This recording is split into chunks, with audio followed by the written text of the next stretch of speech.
Elles s'appelaient Kate, Madeleine et Magda, et à travers leurs journaux intimes, elles témoignaient donc chacune dans ce documentaire de ce moment si particulier que fut la fin du nazisme et du fascisme italien. De quoi s'interroger après ce film sur ce que fut l'évolution de la condition féminine à la sortie de la Seconde Guerre mondiale. C'est ce que nous allons faire maintenant avec nos deux invités présentes aujourd'hui sur ce plateau de Débat Doc. Michel Perrault, pour commencer, vous êtes historienne spécialiste de l'histoire des femmes. Votre dernier ouvrage, coécrit avec Eduardo Castillo, s'intitule « Le temps des féminismes », publié chez Grasset. Puis Irène Théry est également avec nous. Bienvenue à vous, Irène Théry. Vous êtes sociologue, spécialiste de la sociologie du droit et de la famille, enseignante-chercheuse à l'École des hautes études en sciences sociales, HESS bien sûr. On vous doit récemment, moi aussi, La nouvelle civilité sexuelle. C'est un ouvrage disponible aux éditions du Seuil. On vient de voir ce qu'a été donc le ressenti de ces trois femmes, une Allemande, une Italienne, une Française, à travers leurs journaux intimes durant la Libération.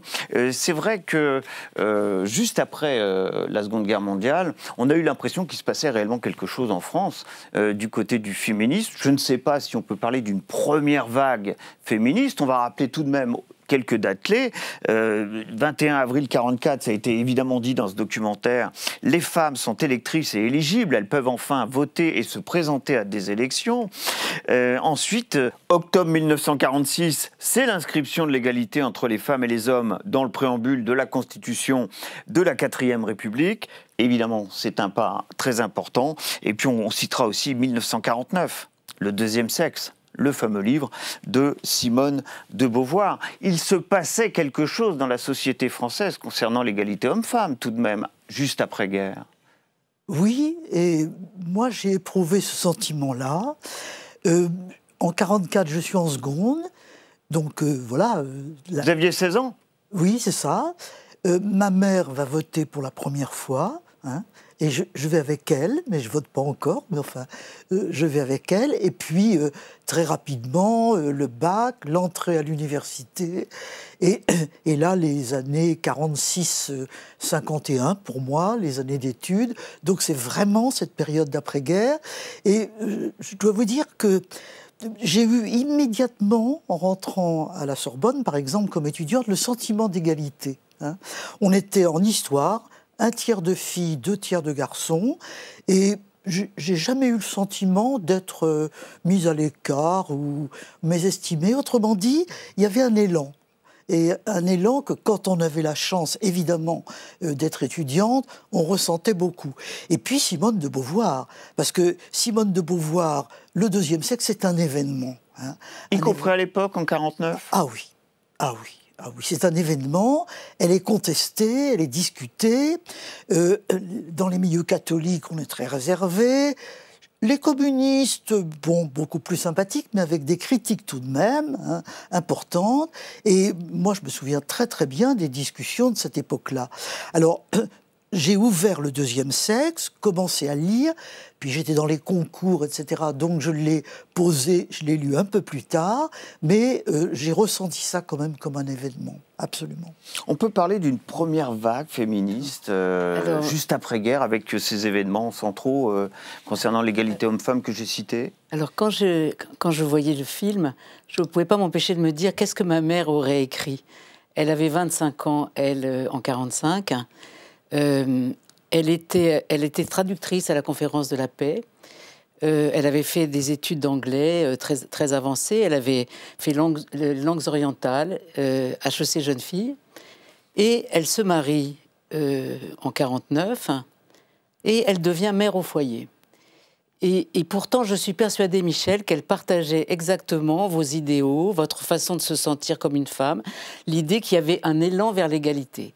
Donc là, il y a un certain paradoxe pour moi de votre génération que je trouve très intéressant. C'est-à-dire que moi, comme sociologue de la famille, très facilement, je dirais, franchement, jusqu'aux années 70, on reste dans un modèle très traditionnel, hein, de la famille, puissance maritale, puissance paternelle, pas de divorce par consentement mutuel. On a l'impression que rien ne bouge. Et on pourrait dire, le sort de ma mère montre ça. C'est-à-dire, retour au foyer, elle élève 4 enfants. C'est le baby-boom. Et elle va retravailler, comme beaucoup de femmes de sa génération, une fois qu'elle nous a élevés. Et en même temps, et c'est ça que je trouve intéressant à discuter, en même temps, mes parents ont trouvé évident que leurs 3 filles allaient faire des études, ça évidemment, mais allaient avoir des métiers. C'est-à-dire, ils se sont pas posé la question. Ils ont évolué avec leur temps. Donc ma mère a retravaillé, comme on dit, et ils ont trouvé évident. Donc il y a quelque chose dans votre génération que je trouve extrêmement intéressant. On ne peut pas simplifier. D'un côté, cette génération paraît traditionnelle sur certains points concernant la famille. De l'autre, elle prépare déjà ce que moi je vais vivre comme jeune femme arrivant à l'âge adulte après 68, c'est-à-dire la seconde vague féministe. Donc là, il faut qu'on essaie de comprendre ce paradoxe, c'est ça que je trouve très intéressant. Moi, ce que j'aimerais comprendre aussi, pour rejoindre ce que vous venez de dire, c'est qu'entre 1950 et 1960, on ne trouve aucun événement majeur féministe, on va dire. Ils arrivent après, on y viendra tout à l'heure, au tout début des années 70, fin des années 60. Où sont les femmes entre 1950 et 1960 ? Sont-elles de retour au foyer ? Il y a aussi le baby-boom. On a jusqu'à 3 enfants par famille dans ces années-là, entre 46 et 65. Elles rentrent dans la société à travers le développement du secteur tertiaire. Que deviennent les femmes entre 1950 et 1960 ? Il y a une augmentation du taux d'activité des femmes, tout de même, qui est important, surtout dans le secteur tertiaire. Dans l'industrie, pas tant que ça. Il n'y a pas tant que ça d'ouvrières. Mais moi, étant dans le mouvement, avec des parents qui étaient très féministes, mon père me disait... Ne te mets surtout pas trop tôt un homme sur le dos. Ouais. Vous ne l'écouterez pas d'ailleurs, vous allez vous marier. En 53, oui. Oui, votre père n'était pas très convaincu d'ailleurs, pour rejoindre ce que vous avez dit là. Bon. Et donc, personnellement, j'avais le sentiment d'être dans une société qui bouge. Mais je me rendais compte très bien que ce n'était pas le sort de toutes les femmes. Et je me souviens, par exemple, d'avoir été dans des dîners d'amis de mon mari, etc., peu importe, où les femmes ne travaillaient pas. Et ça faisait une différence. Et même, quelquefois, je ne savais pas très bien où me mettre. Je m'ennuyais un peu avec les femmes, parce que les conversations roulaient sur les enfants, etc., etc. J'avais qu'une envie, c'est d'être avec les hommes. Mais il y avait encore des dîners où on séparait dans les milieux bourgeois, moyens bourgeois, les femmes et les hommes. Voilà. Donc, oui, c'est une période qui n'est pas la nôtre. Voilà, il y a encore des barrières. J'ai vu qu'il y avait eu près d'1 million d'hommes en moins entre 1936 et 1946, selon les statistiques officielles. Alors évidemment, c'est évidemment beaucoup dû à la Seconde Guerre mondiale. Est-ce que les femmes ont remplacé les hommes ensuite, comme le laisse peut-être entendre le cas de Magda, par exemple, en Italie, dans ce film. Est-ce que le développement du secteur tertiaire a largement contribué tout de même à l'émancipation des femmes, peut-être par le travail, grâce à ce développement du tertiaire? Il est sûr que les progrès de l'éducation des filles, la tertiarisation, l'urbanisation, tout ça prépare un moment où vraiment l'égalité des sexes va devenir un idéal social largement partagé. Mais en même temps, il y a quand même cette période dans laquelle finalement, beaucoup se disent que permettre à une femme d'élever ses enfants sans en même temps avoir à travailler, ça reste un certain idéal. Dans la classe ouvrière, c'est pas à vous, Michel, que je vais l'apprendre. Oui. Ça avait été l'idéal des bourgeois et on se dit, mais moi aussi, je peux offrir ça à mon épouse, qu'elle puisse rester à la maison. Et quand on voit les films de cette époque, quand même, et la machine à laver, et qui va libérer la femme, enfin bon. Il y a quand même eu aussi cet ennui des femmes qui avaient été reléguées à la maison. On avait cru leur offrir un cadeau, et c'est vrai, enfin, je pense que c'est ce que ma mère a vécu. On avait pensé que c'était mieux pour elle de ne pas être séparée entre 2 activités, parce que ce qu'on trouvait idéal et évident, c'est que c'était elle qui élevait les enfants, par contre. Moi, je ne me souviens pas, mon père était très progressiste, il était au PSU, j'aurais jamais mis un biberon dans sa main. Vous voyez ce que je veux dire? Il y avait ça aussi, le partage des tâches dans la maison, c'était très fort, quoi. C'était elle qui s'occupait des enfants. Mais néanmoins, elle travaillait également. Alors, c'est ce qu'a l'air... Il y a eu les deux. Il y a eu les deux. Mais enfin, l'année quand même où les démographes comptent le plus de femmes au foyer, c'est 1961. Oui. Alors ça, c'était lié au fait que, évidemment aussi, de la fin des paysans, pour parler comme Mandras. C'est-à-dire que quand la France était d'abord paysanne, les femmes travaillaient. Elles étaient considérées comme ayant une activité. Alors c'est vrai que le paradoxe aussi de cette urbanisation, dans un premier temps, eh bien, on permet à la femme de rester à la maison, de nettoyer ses vitres et tout ça, et jusqu'au moment où, sur la même lancée de ce même progrès, eh bien, à un moment, la génération suivante va dire « mais nous, on veut vraiment vivre une vie dans laquelle on va pouvoir épanouir nos talents ailleurs qu'à l'intérieur des murs du foyer ». Et on va sentir, c'est un peu pour ça que moi je suis devenue sociologue de la famille, que c'est dans la famille, dans la vie privée, dans le rapport famille-travail, que la deuxième phase du féminisme, après la conquête des droits politiques, va se jouer. Vous êtes d'accord, Michel? C'est bien ce qui se passe autour des années 70, c'est quand on revient sur les questions de la place des femmes dans la famille, la question de la liberté de son corps, enfin, contraception, avortement, mais aussi la place des femmes dans la famille et la volonté donc de pouvoir participer à la vie sociale dans toutes ses dimensions. Alors j'ai vu que c'était finalement à l'aube des années 60 que l'activité féminine explose. Et on la doit cette fois à la première génération du baby-boom, les femmes du baby-boom. C'est comme ça que les choses se passent dans les années 60. Ce sont elles qui prennent le relais de leur mère, finalement, et elles le prennent peut-être différemment.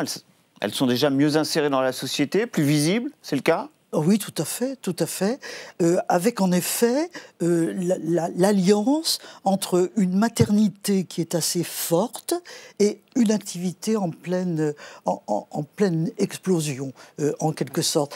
Mais avec, en 1949, on en a déjà parlé, Simone de Beauvoir, la critique de la maternité. De ce point de vue-là, il y a une assez grande différence entre une génération qui s'émancipe et qui, malgré tout, se méfie un petit peu de la maternité comme un enfermement possible, et je dirais les générations d'aujourd'hui.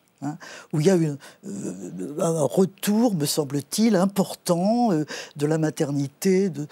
À ce moment-là, la maternité, oui, mais tout de même pas trop. Oui, mais en même temps, quand on regarde un peu l'histoire démographique, les années 45-65, puisque les changements des indices démographiques, c'est autour de l'année 64. Et c'est-à-dire, qu'est-ce qu'on a entre 45 et 65 ? Jamais les Français ne se sont autant mariés. 90% des gens sont mariés, alors que dans le passé, il y avait toute une part de la population qui ne se mariait pas. Les religieux, les domestiques. Donc tout le monde se marie. Famille nombreuse quand même, autour de 3-4 enfants. Et ils ne divorcent pas. Un mariage sur 10, ou très peu, susceptible de se finir par un divorce, et le divorce quand même très mal vu dans la société, etc. Et donc là, par rapport à ce qui va se passer à la fin des années 60, et dont je pense que le mouvement des années 68 n'est pas la cause, mais plutôt l'expression d'un changement dans le rapport justement à la famille, au mariage, au couple, aux enfants, etc. C'est une évolution. C'est pour ça que je n'oppose pas, moi, la génération de ma mère et la mienne. Je pense que la génération de ma mère prépare la mienne. Et même si on a l'impression que c'est... Enfin, il y a eu des familles où il y a eu certainement des conflits dans les années 70, mais en même temps, on était préparés. Oui, c'est vrai que là, quelque chose va être bouleversé dans les années 70 qu'on n'imaginait pas. Oui, juste pour dire que je souscris tout à fait, bien sûr, à ce que vous dites, le couple était l'idéal de cette génération. Voilà. C'est vrai que le couple, le mariage, et l'idée de la durée. On avait, quand on se mariait, on disait c'est pour toujours.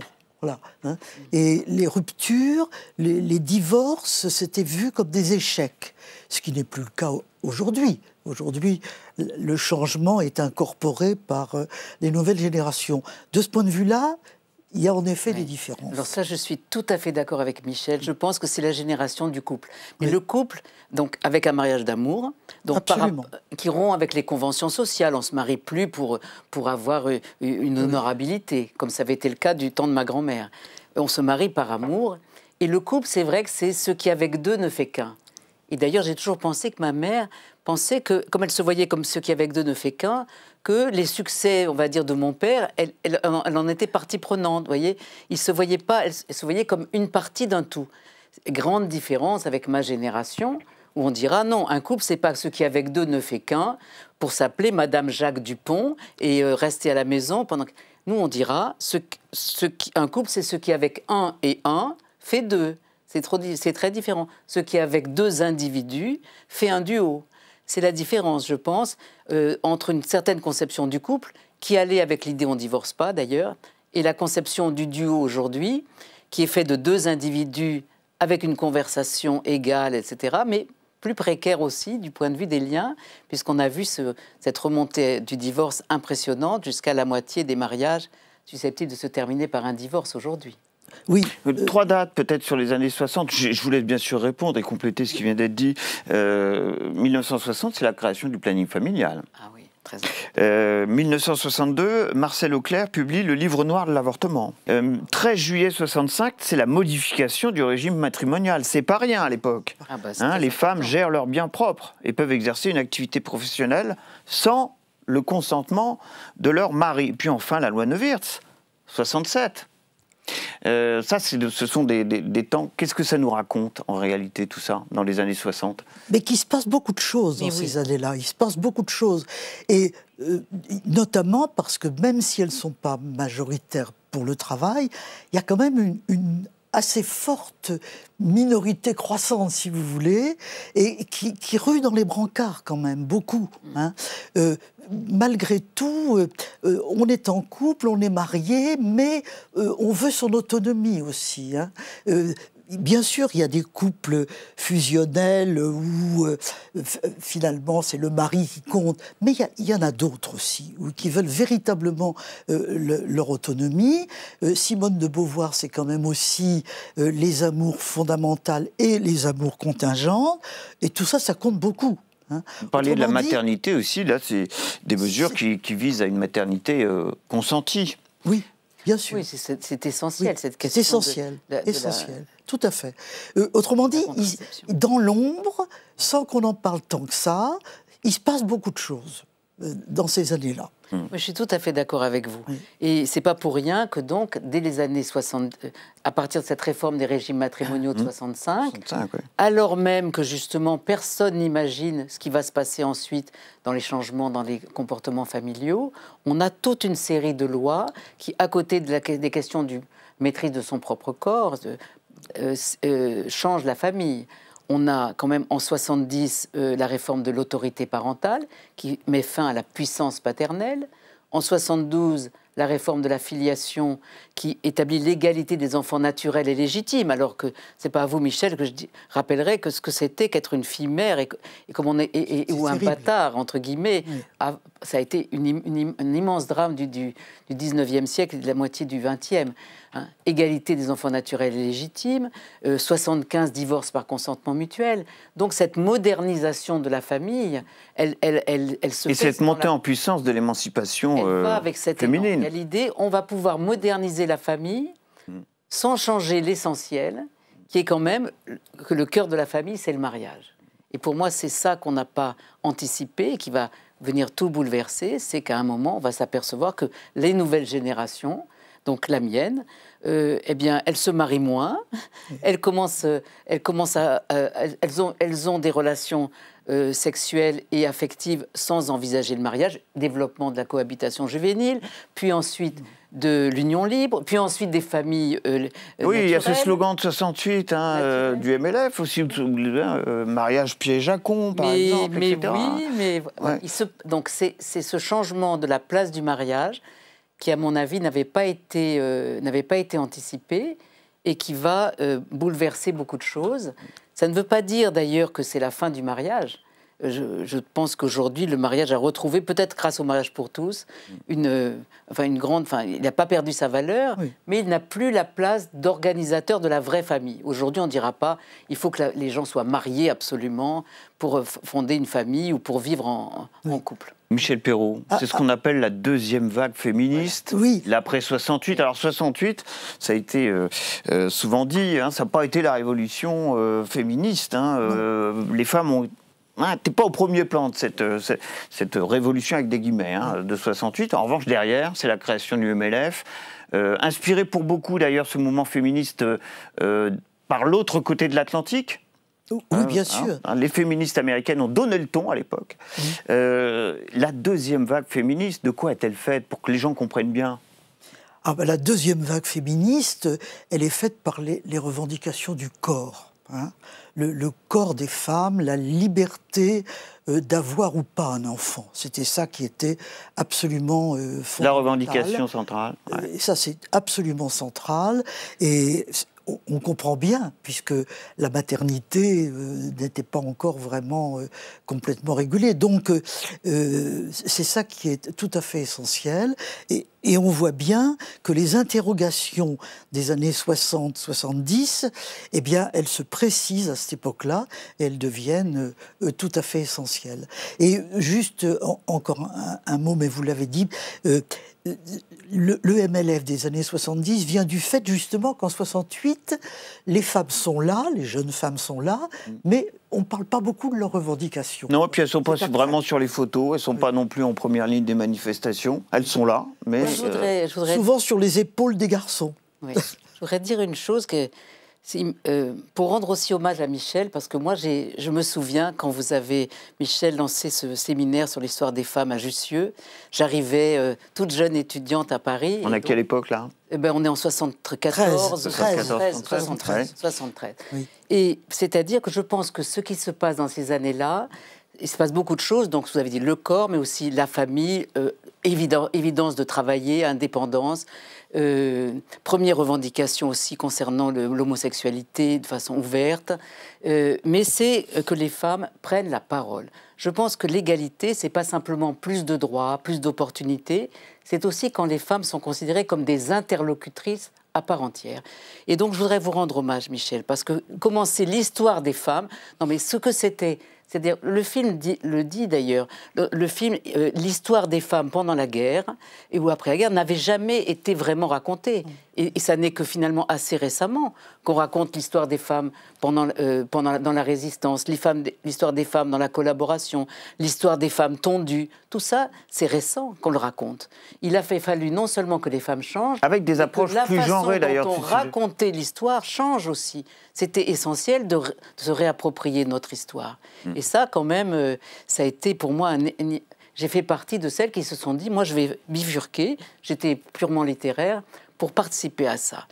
Vous m'avez donné vraiment l'impulsion, voilà, pour participer à ça, être avec Geneviève Fraisse, avec bien d'autres, très nombreux, se dire, moi aussi, je vais consacrer ma vie professionnelle à contribuer à ce qu'on raconte autrement notre propre histoire. Je voulais votre avis sur l'approche genrée aujourd'hui de tous ces sujets.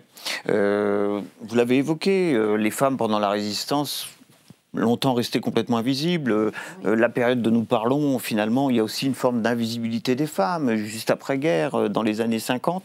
Le fait qu'aujourd'hui, les chercheurs, les historiennes se penchent davantage sur une approche genrée de toute cette période de la vie des femmes, ça vous paraît une bonne chose aujourd'hui? Oui, absolument. Ceci dit, c'est pas absolument d'aujourd'hui. Je pense que cette question du genre, de la différence des sexes, naît dans les années 70-80. Voilà, c'est ce que je tout disais, à fait. Bien sûr. Tout à fait. Là, on se les pose vraiment. Peut-être pas encore avec, théoriquement, par exemple, John Scott, qui est une américaine éminente, publie en 85 un texte demeuré célèbre, Le genre, catégorie utile de l'analyse historique. Et elle cristallise des recherches qui sont vraiment en train de se faire. Mais on avait le sentiment, vous avez nommé Geneviève Fraisse, Arlette Farge, on pourrait, Christiane Clapiche, et Pauline Schmitt, etc. Oui, oui. etc. Hein. On n'avait pas eu besoin du mot genre pour commencer. Il y avait vraiment un groupe. On était, vous voyez, j'ai eu le sentiment, certes en faisant ce cours et tout ça, mais c'était un mouvement collectif. Hein. Et moi, je me sentais une au milieu d'autres. Oui. D'ailleurs, nous nous retrouvions, nous faisions des petits groupes pour réfléchir à notre histoire. Hein. On était en train de s'emparer de tout ça. Ce sont des années importantes, peut-être encore minoritaires, après ça va se développer, mais une véritable prise de conscience. Un mot sur aujourd'hui, ce sera la fin de cette émission avec la génération d'aujourd'hui, peut-être. C'est quand même que les hommes, de plus en plus, se sentent partie prenante de ce changement. Je trouve que pendant longtemps, ils nous ont regardé faire avec sympathie pour nos compagnons, nos amis, mais ils ne se prononçaient pas. Et je trouve que justement, je remarque le nombre d'historiens hommes qui aujourd'hui s'intéressent à ces dimensions de l'histoire, de masculin-féminin, s'investissent. Par exemple, dans des questions récentes, le procès, par exemple, dit des viols de Mazan. Pour moi, c'est la première fois que je vois à ce point les hommes se diviser entre ceux qui sont encore, hélas, dans un masculinisme ou à nouveau dans un masculinisme très anti-femme et des hommes féministes. Il me semble qu'il se passe quelque chose du point de vue de l'implication des hommes dans les combats pour l'égalité des sexes. Vous partagez cette impression? Ça sera le mot de la fin. Hein. Oui, tout à fait. Vous la partagez, cette impression? On a toujours eu des hommes alliés. On en a toujours eu, hein, quand même. Mais aujourd'hui, c'est plus important, plus large, mieux partagé. Autrement dit, le genre triomphe, là, avec les deux sexes. Avec aussi une réaction de masculiniste aussi. Oui, qui est assez inquiétante, il ne faut pas la sous-estimer. Hein. Oui, il ne faut pas omettre ce risque toujours possible du retour en arrière. Ça, il faut faire attention. On finira sur cette note de vigilance partagée par l'une et l'autre. Vraiment un grand, grand merci. C'était un plaisir pour toute l'équipe de Débat Doc de vous recevoir aujourd'hui toutes les deux sur ce plateau, après ce film que nous avons découvert ensemble. Merci aussi à Félicité Gavalda, Thibaut Brosset-Ekel qui, comme à l'accoutumée, m'ont aidé à préparer cette émission. Vos réactions, ça sera sur #DébatDoc. Quant à moi, je vous retrouverai pour un prochain Débat Doc. Ça sera bien sûr avec son documentaire et son débat. À très bientôt.